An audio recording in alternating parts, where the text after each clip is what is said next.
This morning, Cedric reminded us that the raison d'être of OW2 is its code base, obviously, the projects and their code.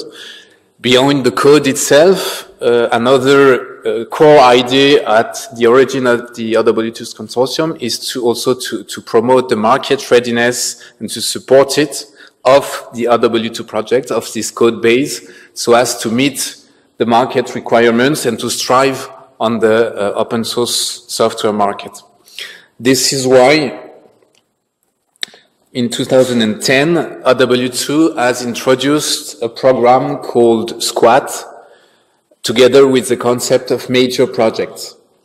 SQUAT was then standing for Software Quality Assurance and Trustworthiness. And earlier this year, it became OSCAR, which stands for Open Source Software Capability Assessment Radar. This OSCAR program is here to facilitate the adoption of the OW2 projects by the market by highlighting key criteria that we consider extremely useful in the decision-making process. So today, OSCAR is a framework that is here to help you as project leaders, Cyril, Romain, and others, Bruno, that is here to help you, project leaders, together with the OW2 Management Office, to continuously progress on this path toward market readiness and maturity, which is always all the more demanding. And recently, Benoit got a mature badge, became a major project. So you can see it as a framework, which consists of, first, a set of quality assessment tools that I will present later on, and also something like you can see as a checklist of recommended best practices for successful open source products. Right? Not only projects, but products, major products. So how does it work, really? First of all, OSCAR is both a quality model and a platform. The quality model is called OMM, Open Source Maturity Model, and the platform, you can see it as a way to implement this model so as to measure the criteria to fit the model and to see where your project here is in terms of maturity compared to the model. As you can see on this diagram, OSCAR has two main pillars that we call the governance pillar and the engineering pillar. Each pillar comprises a set of thematic criteria that are represented on this diagram by the blue boxes, while the orange boxes represent the tools that we set up and we maintain on the OW2 collaborative engineering platform to help you measure all these criteria. The governance pillar comprises themes such as the licensing and IP management aspects, the standards compliancy of your product with existing industry standards, the way it conforms with privacy and data protection rules, and the way it deals with requirements, roadmaps, and documentation. The engineering pillar obviously focuses more on technological aspects, such as the way the project manages code, issues, commits, the way it implements a continuous integration, the way it analyzes the code to detect, to analyze its quality, and more recently, the what we call the cloud deployment readiness, and that we will present later on through AppHub. One of the benefits of OSCAR is illustrated at the top of this diagram. This is the fact that OSCAR converts all the measurements gathered by the tools into what we call high-level scorecards, that is dashboards and scores, really, which illustrate key scores for assessing maturity. What does it look like? Such a scorecard. You can see one here for the proactive parallel suite. This is an outcome of an EU research project called RISCOS. And you can see here that the adopted approach emphasizes three key scores. One, covers the license score, another one is the quality score, and the last one is the activeness score. All these scores are computed from the tools that we have set up on the platform, and by applying a risk model, or on a more positive tone, a maturity or market readiness model to the measurements. Such a risk model can actually be defined on the platform itself, so that you can declare what's important for you in terms of market readiness. So we have defined the OW2 risk model, which defines, first of all, a set of normalized intervals for each measurement, each type of measurement, and also a set of functions that compute these scores given the low-level measurement. I won't enter into the details of the computation, but I can show it to you later on.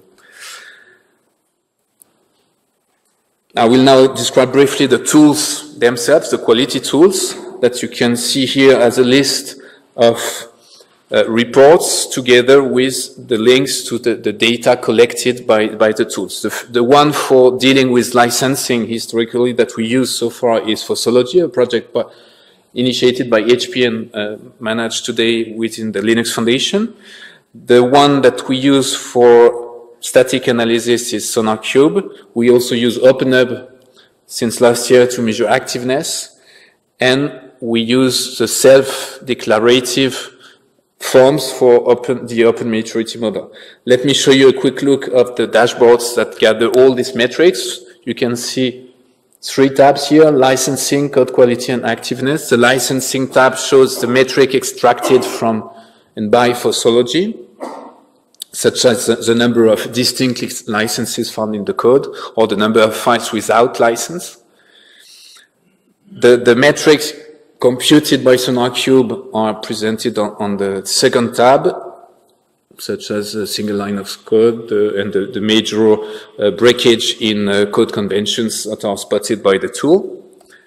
And here you can see both OpenHub activity scores and scores resulted from the open source maturity model form that I will show you here. The open source maturity model web forms are a set of 80 questions in major chapters, helping the project leader check where they are with general best practices for open source software project. And as you can see at the bottom of this slide, we introduced in this open source maturity model this year through AppHub that Alex will present in a second, a section covering how far the project is in terms of continuously generating cloud images and for how many cloud technologies in sync or not with the release cycle of the software. Obviously, this is becoming a major aspect for measuring the maturity of a product, to understand how far it is with cloud deployment automation.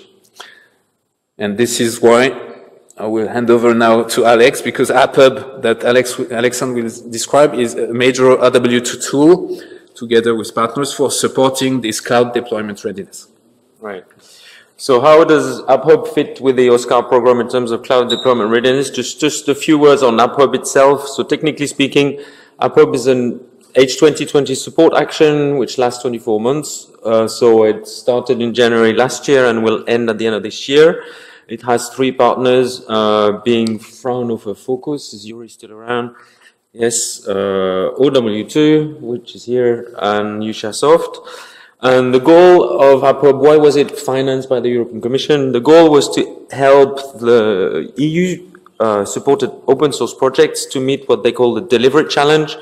So in other words, the EU spends a lot of money on EU projects who claim they will deliver code in open source. 2 weeks before the end of the project, some projects say, "Ooh, we have to do open source." They dump the code on SourceForge.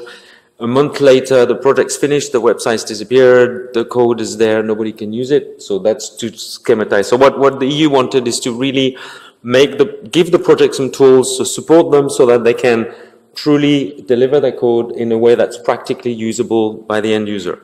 So it's also available for a OW2 project, as we will see in a minute. The URL is here, apphub.eu.com. It's self-service. Everybody can create an account. You can create an account not only to upload your project, but also if you want to consume, so if you want to use the projects, you can create an account. So, for OW2 projects in particular, and as part of OSCAR, so AppHub is and will remain after the end of the AppHub project, the OW2 self-service cloud deployment platform. So compared to a number of marketplaces that you can see on the left, one of the key major differences of AppHub is that it's truly multi-technology, so it will offer you the possibility to generate, well, to package your project results in a way that's fully configured with the right configuration environment, rather than just having a website with a binary and installation instructions and the user struggle. So you package it as a template, the same template as I showed you before with Hammer. It's truly multi-cloud, multi-technology, so we offer a wide range of different operating systems where you can package your software.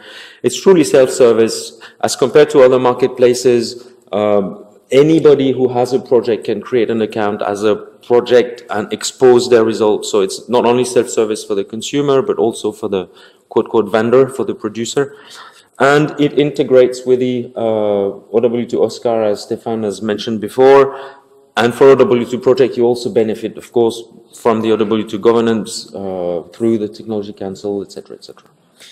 So, very briefly, how does it work? So if you're a project, at the bottom, if you're a producer, you have basically two tools. One tool, which is what we call the AppHub Factory, where you can package your project results in a similar form as I presented earlier as a template. So you choose the operating system, you upload your binaries, you add your configuration script, you can fine-choose the OS packages if you have any particular dependencies. You can try deployments, you generate any machine image to any format, you try it out. Once you're confident it works, you go from the left-hand side to the right-hand side, so you publish it to the store, you make it visible so that everybody who will want to use it, so that's the consumer, can go to the store, discover what you've exposed, and themselves, they can generate an image format to whichever format they need to be able to use it. And also, a third category of actors is the cloud service provider. So if you're a user of a project and you want to use it in your internal IT, you can download the image. If you have an account in an external cloud provider, you can also publish it to this account.